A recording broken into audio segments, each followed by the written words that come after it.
সকালবেলা ঘুম থেকে উঠে রান্না করার জন্য কিচেনে চলে আসলাম। আমি ঠিক করেছি এখন থেকে প্রতিদিন সকালবেলা রান্না করব। কারণ সকালবেলা রান্না করলে সারাদিন আর কোনো ঝামেলা থাকে না। এই রান্নার কারণেই অনেক কাজ করতে পারি না, তাই সকালবেলা রান্নার কাজ সেরে ফেললে আর কোনো ঝামেলা থাকে না। আজকে ডিম দিয়ে কাঁকড় ভাজি করতেছি আর কাঁচা কলা তরকারি রান্না করব।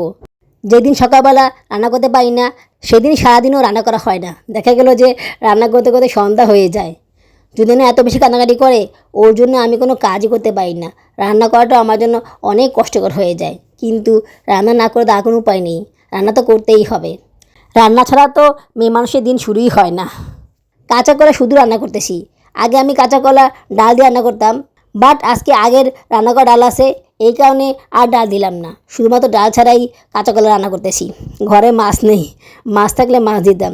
সেই যে রমজান মাসে মাছ কিনে এনেছিলাম, এরপরে আর মাছ কেনা হয়নি। সংসারে এত চাপ, এত খরচ, এত ঝামেলা যে সব কিছু আসলে করা হয়ে ওঠে না। রান্না করার পরেই সকাল নাস্তা বানিয়ে ফেললাম। সকালবেলা আমি সবসময় পরোটা খাই। আমার কাছে পরোটা খেতে খুব ভালো লাগে।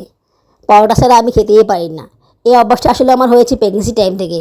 যখন আমি তৃতীয়বার কনসিভ করি তখন থেকে আমার অভ্যাসটা হয়ে গেছে, আর সেই অভ্যাসটা এখনও আছে।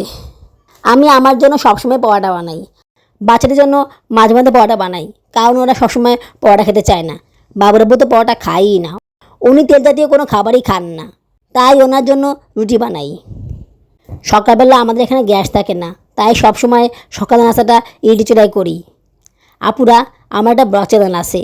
তোমাদের কাছে যদি আমার মিনি ব্লগগুলো ভালো লেগে থাকে তাহলে তোমরা আমার সেই চ্যানেলে ঘুরে আসতে পারো। সেই চ্যানেলে আমি সকল প্রকার ব্লগ ভিডিও আপলোড করি, লং ভিডিও আপলোড করি। এই ভিডিওর ডেসক্রিপশন বক্সে তোমরা সেই চ্যানেলের লিঙ্ক দিতে পারবে। সেই লিঙ্কে গেলেই তোমরা আমার সেই চ্যানেলটি দেখতে পারবে। যেহেতু সকালবেলা রান্না করে ফেলেছি, তাই এখন আর কোনো ঝামেলা নেই। এখন আরাম করে নাস্তাটা খেয়ে একটু রেস্ট নিতে পারবো।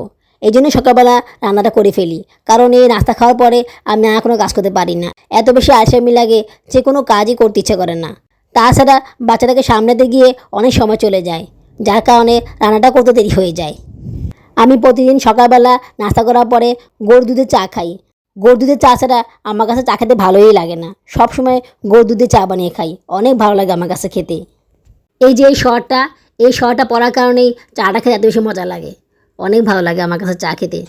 আমি আমার 3 মেয়ের জন্য একই কালারের কাপড় কিনেছি। সেই ভিডিওটা আমার ব্লগ চ্যানেলে আছে, তোমরা চাইলে সেখান থেকে ভিডিওটা দেখে নিতে পারো। আল্লাহ হাফেজ।